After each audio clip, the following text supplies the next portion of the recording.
Pagi semuanya. Hari ini kita akan berdiskusi tentang hutang pajak. Silahkan kalian persiapkan ya. Iya, Iya, Pak. Pak. Jadi apa yang kalian ketahui tentang hutang pajak? Ada yang mau jawab? Saya, Pak. Suatu kewajiban yang harus dipenuhi oleh wajib pajak, baik berupa sanksi administrasi, denda, ataupun bunga yang tertulis dalam surat ketetapan pajak. Ya benar, Sean. Jadi utang pajak itu timbul karena adanya undang-undang yang mengatur. Dan ya, di pertemuan ke-11 ini kita akan membahas tentang utang pajak, utang perdata, timbulnya utang pajak, penagihan pajaknya, gimana, berakhirnya hutang gimana, dan sistem pemungutannya itu juga bagaimana. Jadi sedikit saya jelaskan tentang perbedaan utang perdata dan utang pajak. Jangan ada yang bicara sendiri di kelas saya ya. Iya, Iya, Pak. Pak. Yang pertama kita bahas tentang utang perdata. Utang perdata adalah utang yang muncul karena adanya suatu perikatan, misalkan karena adanya transaksi jual-beli.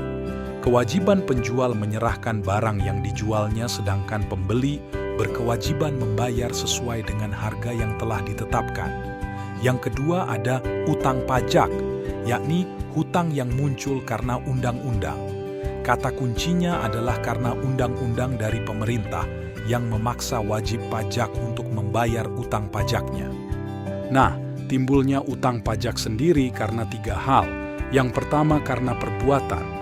Hutang pajak timbul karena adanya perbuatan-perbuatan yang dilakukan oleh wajib pajak, misalnya pengusaha melakukan impor barang. Kemudian timbulnya utang pajak karena keadaan wajib pajak, misalnya adalah wajib pajak memiliki harta ataupun hartanya yang bergerak maupun tidak bergerak. Kemudian yang terakhir adalah timbulnya utang pajak karena peristiwa yang dialami oleh wajib pajak. Salah satu contohnya adalah wajib pajak mendapatkan hadiah. Nah, dari mendapatkan hadiah tersebut maka timbulnya utang pajak. Sampai sini ada yang ditanyakan? Tidak, Pak. Tidak, Pak. Baik, saya lanjutkan. Pembahasan selanjutnya mengenai penagihan pajak.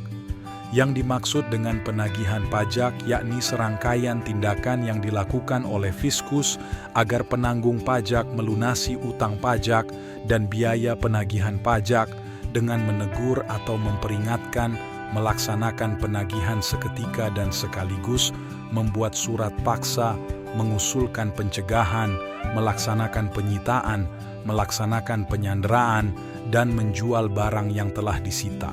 Sedangkan penagihan sendiri dibagi menjadi 2, yakni ada penagihan pasif dan ada penagihan aktif. Untuk penagihan pajak dengan penagihan pasif menggunakan surat tagihan atau surat ketetapan, sedangkan penagihan aktif ini menggunakan tindakan aktif seperti melakukan penyitaan dan lelang. Nah, jika ada hutang, menurut kalian bagaimana sih cara mengakhiri hutang tersebut? Dengan Membayarnya? melunasinya. Dihapus bisa nggak ya? Dengan meninggal. Ada-ada aja Masa ia deh. meninggal? Hush! Tenang! Harap tenang semuanya. Yang dikatakan Malik tidak salah. Ya, jadi ada 5 cara utang pajak dapat berakhir.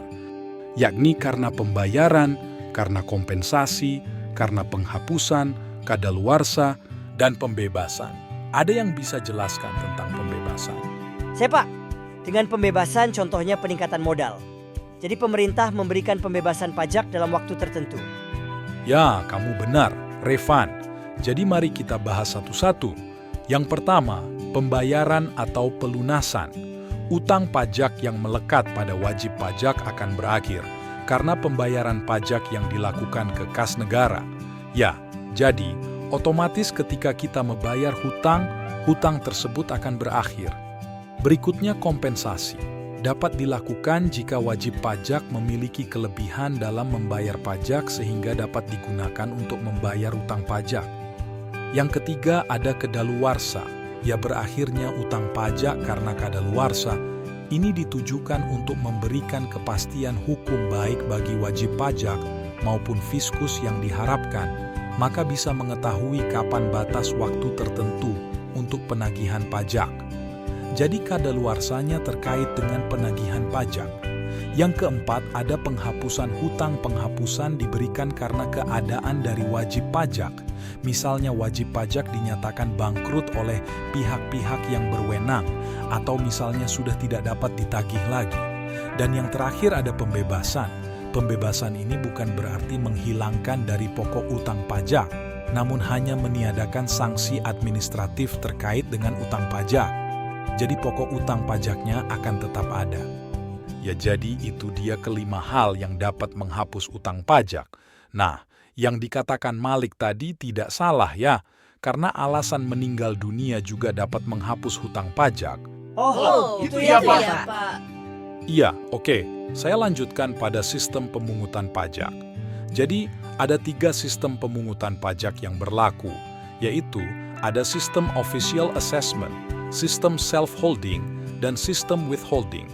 Pada sistem official assessment, jumlah pajak yang harus dilunasi atau terhutang oleh wajib pajak dihitung dan ditetapkan oleh fiskus. Sedangkan untuk sistem self-assessment, di sini wajib pajak harus menghitung, memperhitungkan, membayar, dan melaporkan jumlah pajak yang terutang sendiri. Nah, untuk sistem yang withholding ini merupakan sistem pemungutan pajak yang mana besarnya pajak terutang dihitung dan dipotong oleh pihak ketiga. Pihak ketiga di sini yang dimaksud adalah pemberi kerja dan bendaharawan pemerintah. Sampai sini ada yang ditanyakan? Berarti hutang pajak ini bisa kedaluarsa juga ya, Pak? Tapi untuk yang kena pidana, tidak ada batas waktunya. Iya, benar sekali, Jenny. Jadi tidak hanya makanan saja yang bisa expired. Mister lucu sekali. Jadi itu materi kita hari ini. Ada yang ditanyakan lagi? Tidak, Pak. Tidak, Pak. Baik, jika begitu saya presensi dulu sebentar ya. Sean Natio, Hadir, Pak. Zidan Rakabumi. Ada, Pak. Baik semuanya. Itu tadi sedikit penjelasan saya tentang hutang pajak hari ini. Jangan lupa cek Cyber Campus karena di sana ada tugas untuk kalian. Terima kasih dan selamat mengerjakan. Terima kasih, Terima kasih, Mister. Terima kasih, Mister.